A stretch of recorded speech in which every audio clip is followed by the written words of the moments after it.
राष्ट्रीय helpline number 011239780046 और 1075 पर संपर्क करें। और अब समाचार विस्तार से। प्रधानमंत्री नरेंद्र मोदी आज वर्चुअल माध्यम से भारत मध्य एशिया शिखर सम्मेलन की पहली बैठक की मेजबानी करेंगे। इस सम्मेलन में कजाकिस्तान, किर्गिज गणराज्य, तजाकिस्तान, तुर्कमेनिस्तान और उज्बेकिस्तान के राष्ट्रपति भाग लेंगे। उज्बेकिस्तान के राष्ट्रपति हिस्सा लेंगे। भारत और मध्य एशियाई देशों के शीर्ष नेताओं के बीच अपनी तरह की ये पहली बैठक होगी।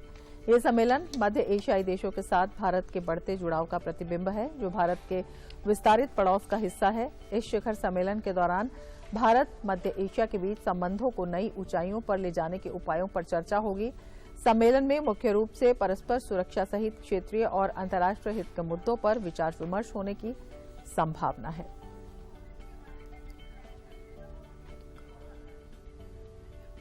तो अपने आप में बेहद अहम है ये बैठक। प्रथम भारत मध्य एशिया सम्मेलन में भारत और मध्य एशिया के बीच परस्पर सुरक्षा सहित क्षेत्रीय और अंतर्राष्ट्रीय हित के मुद्दों पर विचार विमर्श होने की संभावना है। वर्चुअल माध्यम से प्रधानमंत्री इस सम्मेलन की मेजबानी करेंगे। सम्मेलन में कजाकिस्तान, किर्गिस्तान, ताजिकिस्तान, तुर्कमेनिस्तान और उज्बेकिस्तान के राष्ट्रपति हिस्सा लेंगे। अपनी तरह की भारत और मध्य एशियाई देशों के शीर्ष नेताओं के बीच ये पहली बैठक है। ये सम्मेलन मध्य एशियाई देशों के साथ भारत के बढ़ते जुड़ाव का प्रतिबिंब है। केंद्र सरकार ने संसद के बजट सत्र की कार्यवाही सुचारू संचालन के लिए 31 जनवरी को सर्वदलीय बैठक बुलाई है। संसदीय कार्य मंत्री प्रहलाद जोशी ने यह बैठक बुलाई है। कोविड महामारी की स्थिति को देखते हुए बैठक का आयोजन वर्चुअल माध्यम से किया जाएगा। चरण 31 जनवरी को शुरू। राष्ट्रपति रामनाथ कोविंद दोनों सदनों की संयुक्त बैठक को संबोधित करेंगे। वित्त मंत्री निर्मला सीतारमण 1 फरवरी को बजट पेश करेंगी। कोविड प्रोटोकॉल सुनिश्चित करने के लिए दोनों सदनों की बैठक अलग अलग पारियों में होगी। संसद के बजट सत्र की शुरुआत राष्ट्रपति रामनाथ कोविंद के संबोधन के साथ शुरू होगा। केंद्रीय वित्त मंत्री निर्मला सीतारमण 1 फरवरी को बजट पेश करेंगी। कोविड से बचाव के नियम का पालन सुनिश्चित करने के लिए दोनों सदनों की बैठक अलग अलग पारियों में होगी। राज्यसभा की बैठक सुबह 10 बजे से दोपहर बाद 3 बजे तक और लोकसभा की बैठक शाम 4 बजे से रात 9 बजे तक होगी। सभा की बैठक शाम 4 बजे से रात 9 बजे तक होगी। महामारी की वजह से 31 जनवरी से 11 फरवरी तक लोकसभा की बैठकों के दौरान दोनों सदनों के चैम्बरों और दीर्घाओं का इस्तेमाल सदस्यों के बैठने के लिए किया जाएगा। राष्ट्रपति के अभिभाषण के दौरान केंद्रीय कक्ष, लोकसभा और राज्यसभा के चैम्बरों और उनकी दीर्घाओं में सदस्यों के बैठने की व्यवस्था की गई है। बजट सत्र का पहला चरण अगले महीने की 11 तारीख तक जारी रहेगा। महीने भर के अवकाश के बाद दूसरा चरण 14 मार्च को शुरू होगा और 8 अप्रैल तक चलेगा। देश में पिछले 24 घंटे के दौरान कोविड-19 के 2,86,384 नए संक्रमितों की पहचान की गई है, जबकि 3,06,000 से अधिक संक्रमित स्वस्थ भी हुए हैं। राज्य में कोरोना की रफ्तार अब धीरे धीरे कम हो रही है। पिछले 24 घंटे में 1,009 नए मामले सामने आए हैं, जबकि 2,921 संक्रमित स्वस्थ हुए हैं। इसके साथ ही राज्य में कोरोना से स्वस्थ होने वालों की दर बढ़कर 95.47% हो गई है। हालांकि राज्य में अब भी 13,000 से ज्यादा सक्रिय मामले हैं। कल संक्रमण के सबसे अधिक 289 मामले राजधानी रांची में मिले। रांची में फिलहाल कोविड के 7,167 मामले सक्रिय हैं।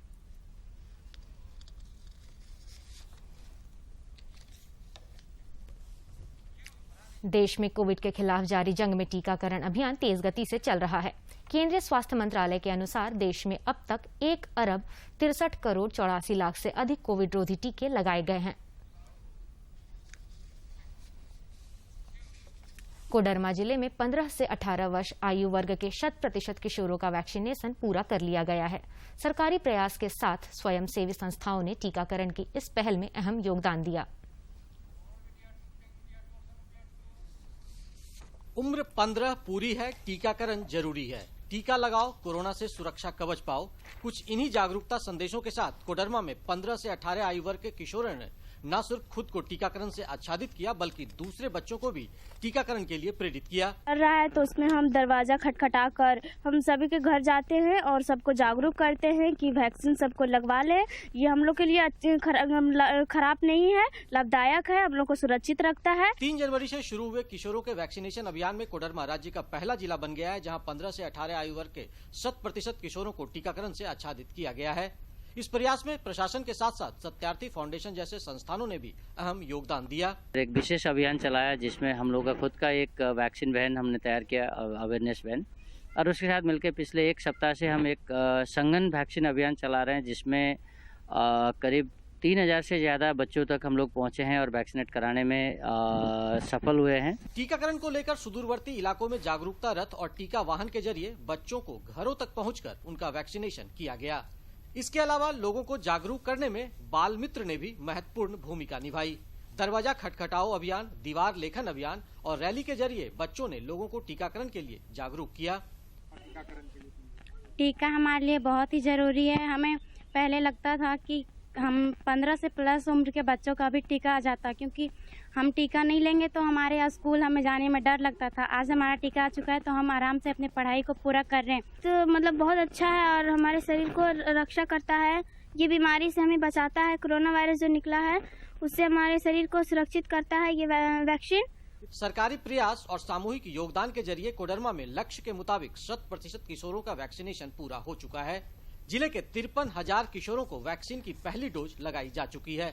कोडरमा से गजेंद्र बिहारी के साथ मैं दिवाकर कुमार।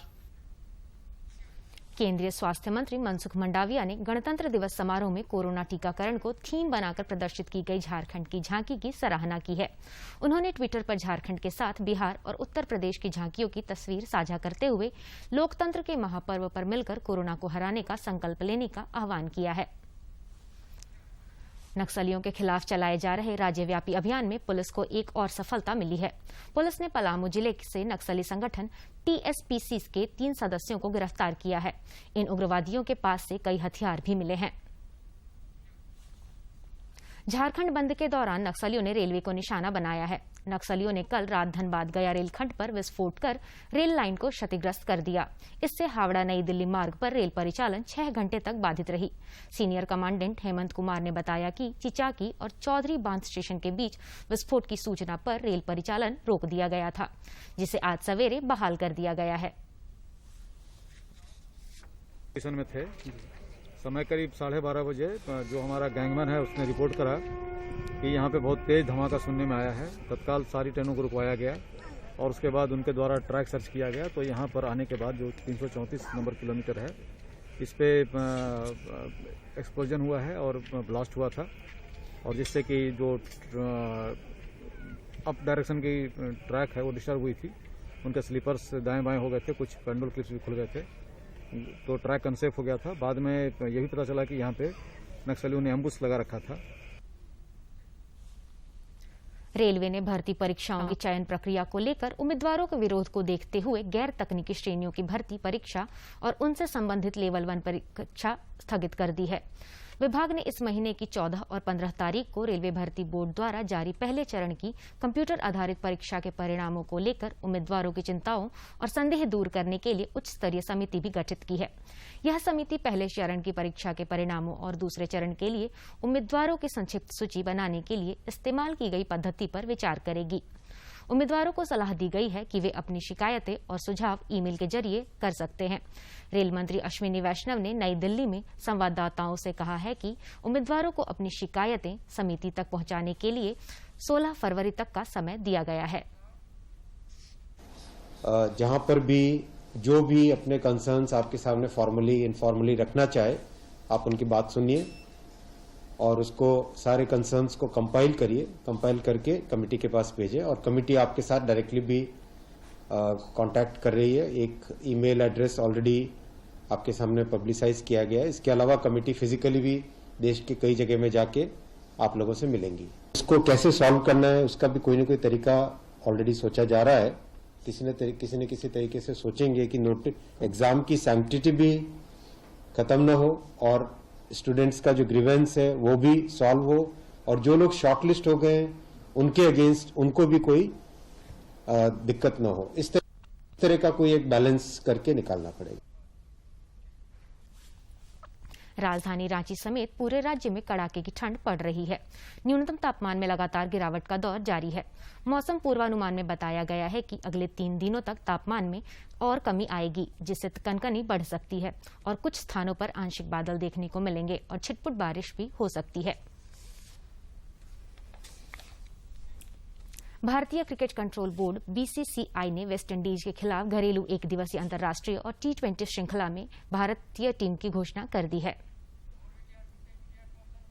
कुलदीप यादव की टीम में वापसी हुई है। बल्लेबाजी की बात करें तो भारत ने बड़ौदा के धाकड़ बल्लेबाज दीपक हुड्डा को भी वनडे टीम में जगह दी है। इसके साथ ही अंडर 19 क्रिकेट से अपनी पहचान बनाने वाले लेग स्पिनर रवि बिश्नोई को भी सीरीज के लिए पहली बार भारतीय टीम में चुना गया है।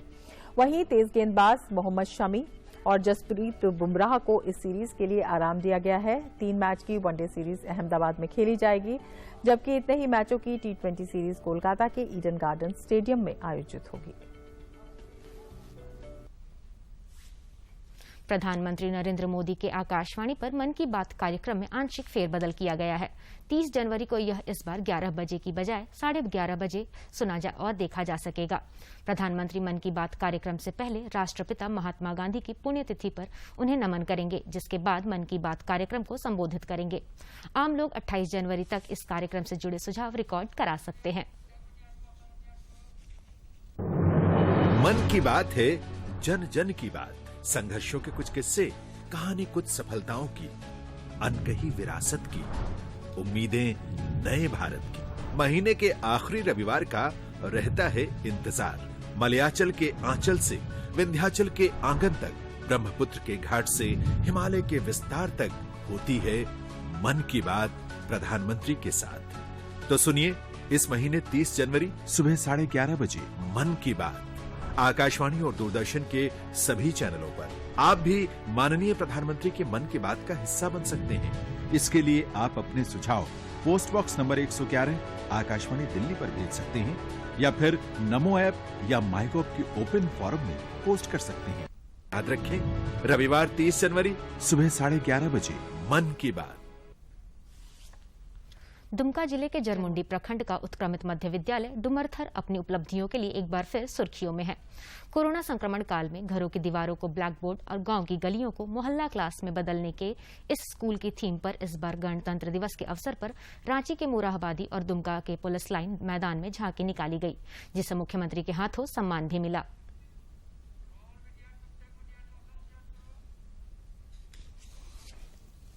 झारखंड शिक्षा परियोजना द्वारा निकाली गई इस झांकी की खूब सराहना हुई। झांकी में विद्यालय के प्रधानाध्यापक, शिक्षक और छात्र छात्राओं ने हिस्सा लिया। झांकी में यह भी दर्शाया गया कि किस तरह उन 331 गरीब आदिवासी बच्चों की पढ़ाई कोरोना काल में जारी रखी गई थी, जिनके पास न तो मोबाइल और न ही उनके गांव में मोबाइल का नेटवर्क था। मुख्यमंत्री हेमंत सोरेन ने विद्यालय के प्रधानाध्यापक डॉक्टर सपन पत्रलेख को गणतंत्र दिवस समारोह में सम्मानित किया। इस दौरान विद्यालय के बच्चे भी मौजूद थे। इस सम्मान से डॉक्टर सपन और विद्यालय के बच्चे अभिभूत नजर आए। झारखंड की उपराजधानी दुमका में आज गणतंत्र दिवस के मौके पर हमारा जो ब्लैक बोर्ड मॉडल है, हमारे स्कूल का ब्लैक बोर्ड मॉडल पर झांकी निकली। शिक्षा विभाग ने, झारखंड शिक्षा परियोजना ने आज झांकी निकाली थी और इस झांकी में हमारे इस मॉडल को प्रथम पुरस्कार मिला है। इसके लिए मुझे काफ़ी खुशी है और आज झारखंड राज्य के माननीय मुख्यमंत्री जी ने मुझे सम्मानित किया मंच पर बुला करके। यह निश्चित तौर पर मुझे काफ़ी इससे मेरा और भी काम करने के लिए मुझे प्रेरणा मिली है। झांकी में यह भी दिखाया गया कि दुमका के एक छोटे से गांव के स्कूल के इस इनोवेटिव आइडिया की जापान, अमेरिका और चीन जैसे देशों में कितनी सराहना हुई। कोरोना काल के दौरान किए गए इस प्रयास से बच्चे और लगन से पढ़ने एवं जीवन में कुछ सार्थक करने के लिए प्रेरित हुए हैं। नाम है सोनिया कुमारी, मेरा स्कूल का नाम है उत्कर्मी विद्यालय डुमरथर और हम लोग को बहुत खुशी हुई है आज क्योंकि दुमका आए हैं और मुख्यमंत्री हम लोग को बुला के और सम्मान किए हैं। हम लोग को आज बहुत खुशी हो रही है कि हम लोग को दुमका में बुला के हम लोग को जो आज पुरस्कार मिला है, हम लोग को बहुत खुशी हो रही है कि हम पढ़ के पुलिस बने। आज हमको बहुत खुशी है कि माननीय मुख्यमंत्री जी ने हमारे ब्लैक बोर्ड मॉडल का प्रशंसा की है और आके हम बुलाकर हम लोगों को पुरस्कार दिया है। बहरहाल इस विद्यालय के इस नायाब प्रयोग की सराहना जहां प्रधानमंत्री अपने मन की बात कार्यक्रम में कर चुके हैं और नीति आयोग ने भी प्रशंसा की है, वहीं देश विदेश में भी इसे खूब सराहा गया है। दुमका से आर के नीरद के साथ मैं दिवाकर कुमार। आजादी के सफर की आज की कड़ी में देखिए स्वतंत्रता सेनानी और देश के 8वें राष्ट्रपति रामास्वामी वेंकटरमन के बारे में।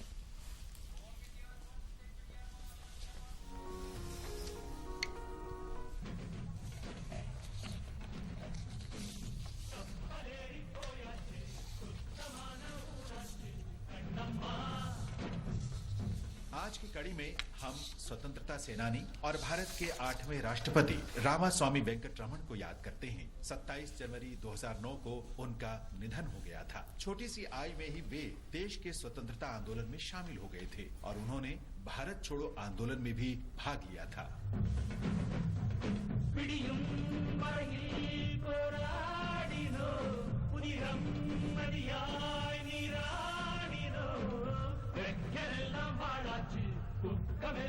वेंकटरमन का जन्म 4 दिसंबर 1910 को मद्रास प्रेसिडेंसी के तंजौर जिले के राजा मदम गांव में हुआ था। उन्होंने मद्रास विश्वविद्यालय में कानून की शिक्षा प्राप्त की और 1935 में मद्रास उच्च न्यायालय तथा भारत के उच्चतम न्यायालय में वकालत की। वकालत करने के साथ साथ वे देश के स्वतंत्रता आंदोलन में भी भाग लेते। 1942 के भारत छोड़ो आंदोलन में उनकी सक्रिय भागीदारी के कारण उन्हें भारत रक्षा नियमों के तहत 2 साल के लिए हिरासत में रखा गया। इस दौरान कानून में उनकी रुचि लगातार बनी रही। 1946 में जब ब्रिटिश साम्राज्य से भारतीय हाथों में सत्ता का हस्तांतरण नजदीक था, भारत सरकार ने वेंकटरमन को मलाया और सिंगापुर में जापानी कब्जे के दौरान सहयोग के अपराधों के आरोप में भारतीय नागरिकों के बचाव के लिए इन देशों में भेजे गए वकीलों के पैनल में शामिल किया। उन्होंने भारत के संविधान का मसौदा तैयार करने में भी मदद की, जिसे 1950 में लागू किया गया। वेंकटरमन उस संसदीय दल का अभिन्न अंग थे जिसने 1950 और 1952 के बीच की अवधि के दौरान भारत के प्रांतीय संसद को फिर से डिजाइन किया। 1950 में वे भारत के अंतरिम संसद और 1952 से 1957 तक पहली संसद के लिए चुने गए। 1957 में वे फिर से संसद के लिए चुने गए। वेंकटरमन ने एक मंत्री के रूप में मद्रास राज्य सरकार में शामिल होने के लिए लोकसभा सीट से इस्तीफा दे दिया। वेंकटरमन ने 1957 से 1967 तक उद्योग, श्रम, सहकारिता, बिजली, परिवहन और वाणिज्यिक करों के विभाग का दायित्व संभाला। इस दौरान वे उच्च सदन अर्थात मद्रास विधान परिषद के नेता भी रहे। वेंकटरमन को 1967 में केंद्रीय योजना आयोग के सदस्य के रूप में नियुक्त किया गया था और उन्हें उद्योग, श्रम, बिजली, परिवहन, संचार और रेलवे के विषय सौंपे गए थे। उन्होंने 1971 तक ये पद संभाले। 1977 में वेंकटरमन मद्रास दक्षिण निर्वाचन क्षेत्र से लोकसभा के लिए चुने गए और लोक लेखा समिति में अध्यक्ष तथा विपक्षी सांसद के रूप में अपनी सेवाएं दी।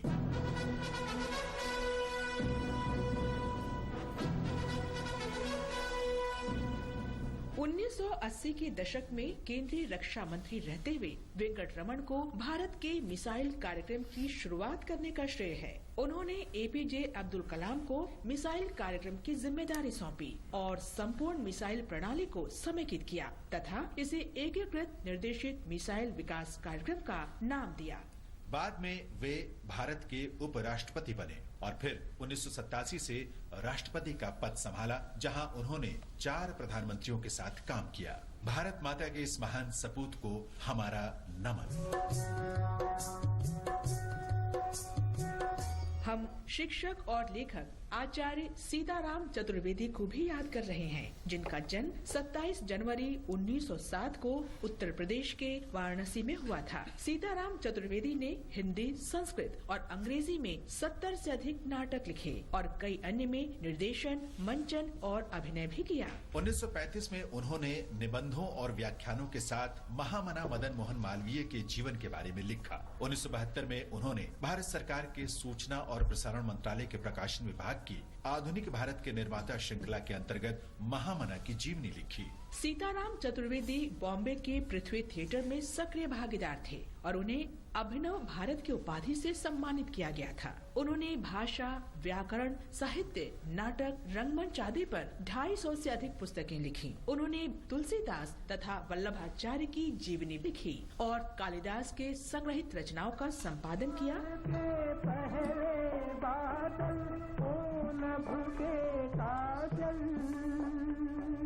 विरही जनों के करुण आंसू 1968 में सीताराम चतुर्वेदी ने बच्चों में बहुआयामी प्रगतिशील व्यक्ति के गुणों के विकास और उनके चरित्र निर्माण के उद्देश्य से वाराणसी में बाल विश्वविद्यालय की स्थापना की। 17 फरवरी 2005 को उनका निधन हो गया। वाराणसी में 11 दिवसीय रंगमंच उत्सव नाट्य आंदोलन सीताराम चतुर्वेदी की स्मृति को ही समर्पित है। हम इस महान संस्कृति साधक और राष्ट्रभक्त को नमन करते हैं।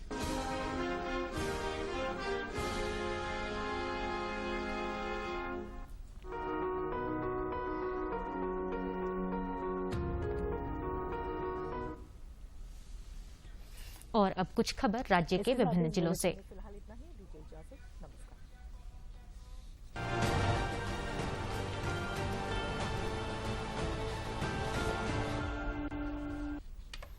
गणतंत्र दिवस के मौके पर दूरदर्शन केंद्र रांची में केंद्र प्रमुख आर.के. राव ने झंडोत्तोलन किया।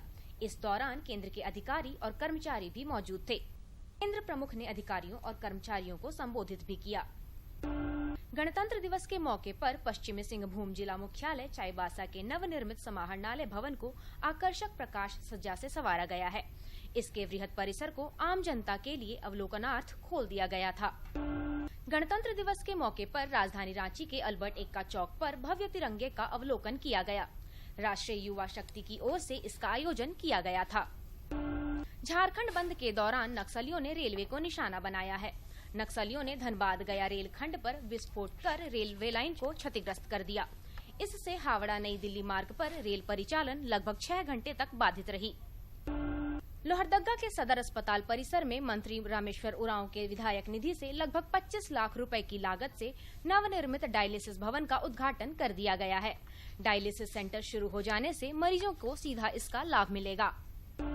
कोडरमा जिले के चंदवारा थाना क्षेत्र के उर्वा मोड़ के पास हुई एक सड़क दुर्घटना में 2 बच्चों की मौत हो गई है, जबकि घटना में बच्चों के माता-पिता गंभीर रूप से घायल हो गए। घटना के बाद आक्रोशित लोगों ने कुछ घंटे के लिए सड़क को जाम कर दिया। आवागमन बाधित रहा। चतरा के जवाहरलाल नेहरू स्टेडियम में नागरिक एकादश बनाम प्रशासन एकादश के बीच फैंसी क्रिकेट मैच का आयोजन किया गया। मौके पर मुख्य अतिथि के रूप में उपायुक्त अंजलि यादव, पुलिस अधीक्षक राकेश रंजन एवं विशिष्ट अतिथि के रूप में राज्य के मंत्री सत्यानंद भोक्ता मौजूद थे। पलामू जिले के लेस्लीगंज प्रखंड में देशभक्ति गीतों के साथ कोरोना जागरूकता अभियान चलाया गया। इस दौरान कलाकारों द्वारा सामाजिक दूरी का पालन करते हुए मास्क लगाने एवं कोरोना का टीका लेने की लोगों से अपील की गई। गोड्डा जिले में पिछले 24 घंटे के दौरान 180 कोरोना मरीजों की पहचान की गई है। इसके साथ ही जिले में सक्रिय मामलों की संख्या 304 हो गई है। एक ही दिन बड़ी संख्या में संक्रमितों का पता चलने से गोड्डा का स्वास्थ्य विभाग और प्रशासन सतर्क है। जिले में कोरोना से निपटने के लिए सदर अस्पताल के साथ साथ पोरैया हाट में भी PSA प्लांट लगाए गए हैं।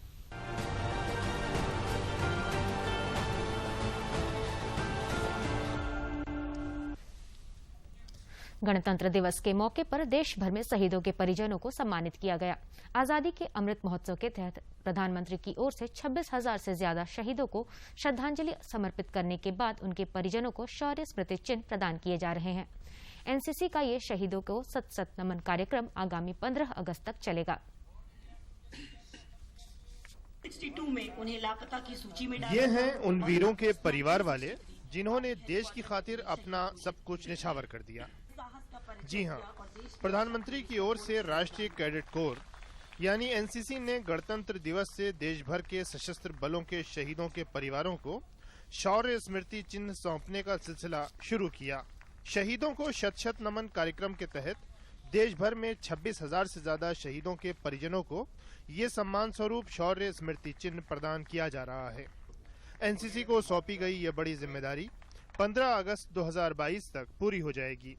हमारे इंडिपेंडेंस से लेके अभी तक की लड़ाइयों में जो भी हमारे शहीद हुए हैं उन सब के नेक्स्ट ऑफ किन को हम लोकेट करें, उन सब से मिलें और फिर उनको जाके आज के दिन से स्टार्ट करते हुए 15 अगस्त तक अलग अलग फंक्शंस में उनको सम्मान दिया जाएगा और सम्मानित किया जाएगा। हमारा इसके पीछे मकसद ये है कि जो हमारे शहीद थे, एक तो उनकी बहादुरी और उन्होंने जो भी ड्यूटी निभाई है उसके बारे में हम ज़्यादा से ज़्यादा लोगों तक उसका मैसेज पहुंचाएं, साथ में उनको हम नमन दें। और जो उनके नेक्स्ट ऑफ किन हैं जो आज हमारे साथ हैं उनको हम सम्मानित करें।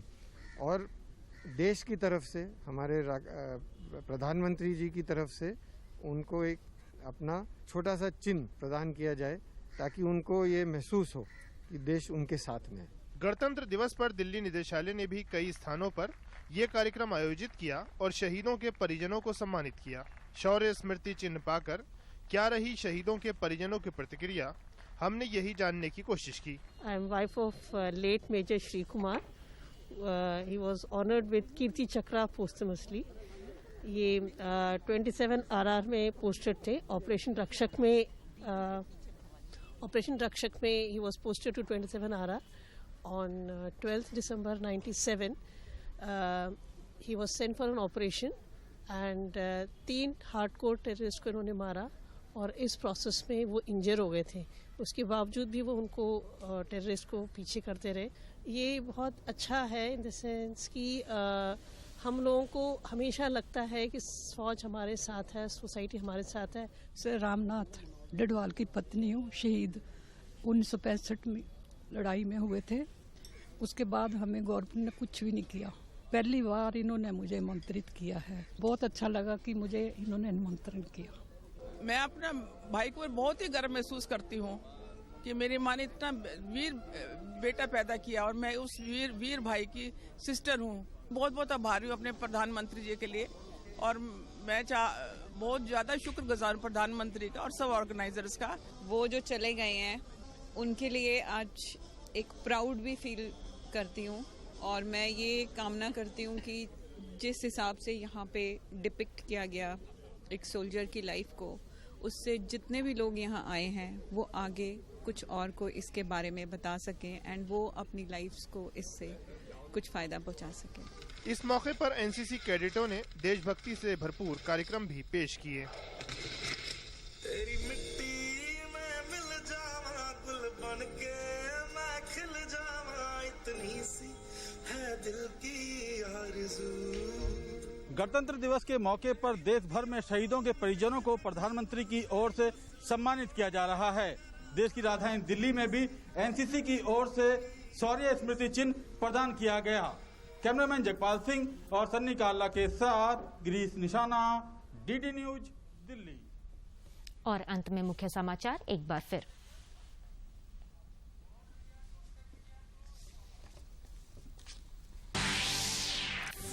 मध्य एशियाई देशों के साथ आज होगी एक नई शुरुआत। प्रधानमंत्री नरेंद्र मोदी 5 देशों के प्रमुखों के साथ करेंगे बैठक।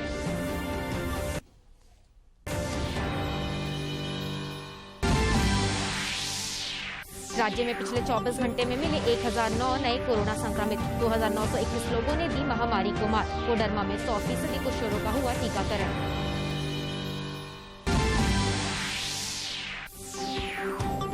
नक्सलियों के खिलाफ चलाए जा रहे राज्यव्यापी अभियान में पुलिस को एक और सफलता। पलामू जिले से 3 नक्सली गिरफ्तार। गिरिडीह में नक्सलियों ने रेल लाइन को किया क्षतिग्रस्त।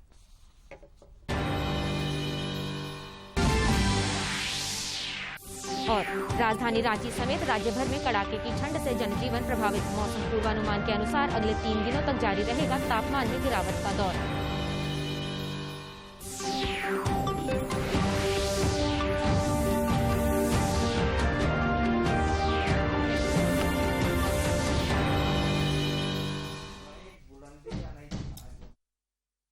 मास्क पहने, दूसरा नहीं, N95 मास्क पहने और जो सोशल डिस्टेंस है उसको हमेशा मेंटेन करें। हम समझते हैं जीवन सुखमय रहेगा।